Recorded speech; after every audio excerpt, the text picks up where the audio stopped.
Hello everyone, চলো আজকে আবারও শেয়ার করছি what I it in a day. আজকের ব্রেকফাস্টটা তো আমার পার্সোনালি খুবই পছন্দের। ব্রেকফাস্টে ছিল হচ্ছে আজকে ডাল পুরি, আর সাথে যেহেতু বাঁধাকপির ঘন্ট রান্না করা হয়েছিল, মা বানিয়েছিল, সেটাও একটু সাথে নিয়ে নিয়েছিলাম। আর ডাল পুরির সাথে তো এই সস দিয়ে খেতে বেশ ভালো লাগে।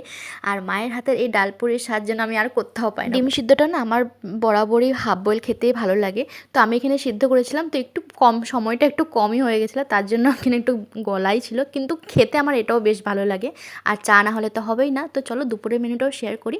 দুপুরে ছিল হচ্ছে মিক্স শাক। এখানে না এক না দুই না বলতে পারো 10 রকমের শাক মিক্সড আছে। এই সমস্ত শাক কিন্তু আমাদের ঘরের কাছে, এগুলো সব জেঠু লাগায়।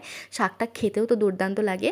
আর ছিল হচ্ছে মেটে চচ্চড়ি। বাড়িতে আসলে বাবা প্রায় মেটেটা আনে, মানে যতদিন থাকবো প্রায় ওখানে 2-3 দিন তো মেটে থাকবেই, কারণ আমাদের এখানে ভালো মেটেও পাওয়া যায় আর আমার খেতেও খুব ভালো লাগে। আর আমি এই রেসিপিটা না অলরেডি তোমাদের সাথে শেয়ার করেছি, তোমরা দেখে নিতে পারো। আমার ইউটিউব, ফেসবুক, ইনস্টাগ্রাম সবটাতেই শেয়ার করা আছে। একবার তোমরা রেসিপিটা ট্রাই করো, আমি বলছি খুবই ভালো লাগবে খেতে। সন্ধেবেলা তো সেরকম কিছু খাইনি, কারণ দুপুরে খাওয়ার পর না পেটটা অনেকটাই ভর্তি ছিল।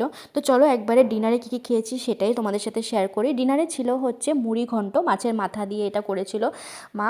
আর ছিল হচ্ছে আইড় মাছের চচ্চড়ি সর্ষে বাটা দিয়ে। তো আজকের মতো ভিডিওটাকে এখানেই শেষ করছি। তোমাদের আজকের আমার এই what I it in a day ভিডিওটি কেমন লাগলো কমেন্টে অবশ্যই জানাবে। আর হ্যাঁ, কীরকম ধরনের তোমরা ভিডিও দেখতে চাও আমার তরফ থেকে সেটাও নিশ্চয়ই জানাবে। ভিডিওটি ভালো লাগলে লাইক, শেয়ার, চ্যানেলটিকেও সাবস্ক্রাইব করে দেবে, পেজটিকেও ফলো করে দেবে। আর দেখা হচ্ছে তোমাদের সাথে খুব তাড়াতাড়ি পরের একটি ভিডিওতে। ততক্ষণের জন্য বাই বাই।